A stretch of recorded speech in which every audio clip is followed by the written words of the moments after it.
Hello. Sorry. Hello, Mr. Kirk. My name is Alex. A question I had for you: the Trump administration recently has been initiating deportation proceedings against lawfully present immigrants for what is clearly constitutionally protected speech. Do you think that that's consistent with our Constitution and our values as Americans?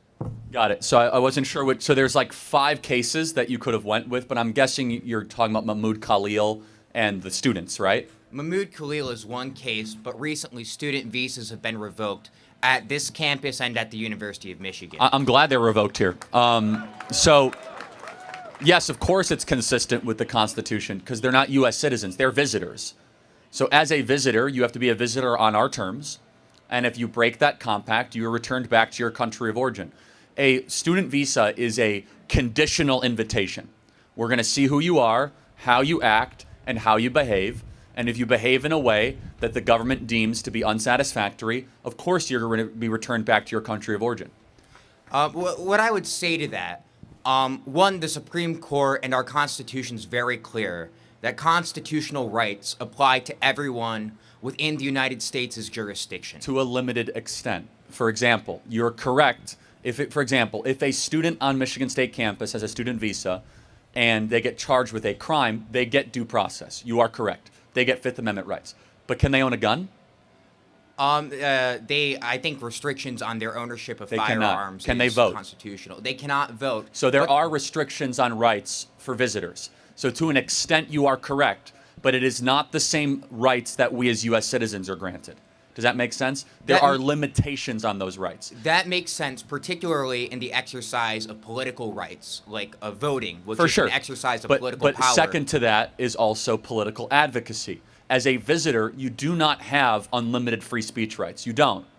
They are conditional to you being expelled. And the specific act that you're talking about says that if the government deems the speech of the individual to be contrary to U.S. foreign policy interests, which I think advocating for Hamas is against the U.S. foreign policy interest, then we can send you back to your country of origin. Now, you would have a case if we were all of a sudden deporting or imprisoning U.S. citizens. I would be right there with you saying that you can support Hamas all you want as a U.S. citizen. You have a right to do that.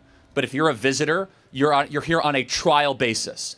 Your tryout is going. We're looking at how you're behaving. And if we look as if that it's inconsistent with how we want people to assimilate to this country, then you go back to Libya or Syria or wherever you're from. I'd like to make 2 points in response to that. First, the Supreme Court at least suggested in a case called Kleindienst versus Mandel in the 1950s that the First Amendment does apply to immigrants, to people who are not citizens, and that they do receive First Amendment protections. But second, I want you to think about the kind of country we live in. If the Secretary of State can deport any non-citizen they want for their speech, you would have police and ICE going up to people at protests on campuses, including protests you might agree with, and asking people for their papers. I think that that's completely inconsistent with the values you've talked about of freedom of speech. And I think that's not the kind of country that most people would want to live in. It's a fair point. I have a different perspective. Do you think there should be any, let's just push your contention to the largest possible logical extreme. Should we be able to have any reason to deport a student who here's on visa? Yes, absolutely. What would that mean? By what criteria would it be? Probably like committing a crime, right? If they commit a crime, Fair if enough. they committed a visa application fraud, Great. there's many reasons So that you can deport people. So let's like wind the clock back a little bit to maybe World War II. And let's say that a student, this is a hypothetical, so it's not a great one. Let's actually do more recent. Let's say during the Iraq-Afghanistan war, okay? Where we were in a bitter battle against Al-Qaeda right after 9/11. I don't think we ever should have invaded Iraq for the record, but that's a separate issue. Let's say a student was here on a student visa from Afghanistan saying that they support Al-Qaeda.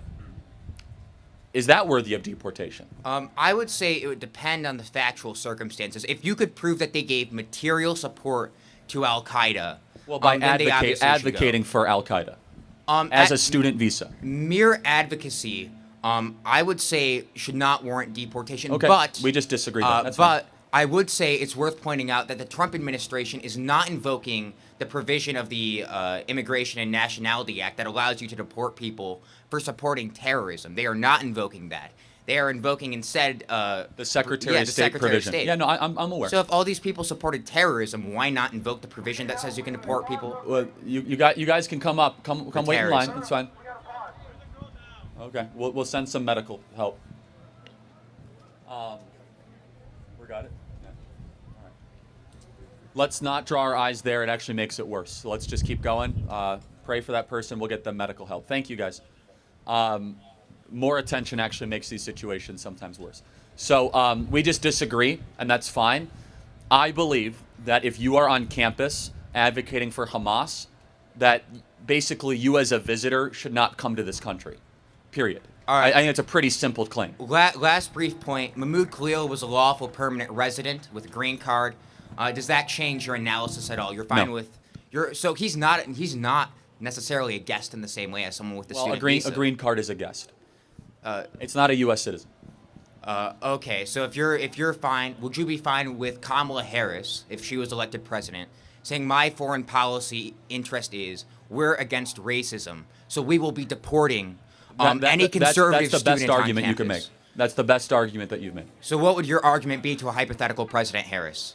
To a hypothetical, I mean, first of all, is racism a foreign policy objective of the U.S. government? I mean, under Kamala Harris, I could see her saying something as insane as that. I mean, So- the Trump No, I'm saying administration cited you're- anti-Semitism, you're which is ma- basically the same thing. You're making a good point. Okay, all right, thank you. So you would have no principled response to a hypothetical President Harris. My principled response would be that's not a national security foe that you could target, like Hamas. However, to your point, could this provision be abused in the future? Yes. Why am I largely in support of it? Even more than the specifics, I think we need to push back on this idea that you can behave however you want while you're a visitor, and there's nothing we can do to expel you.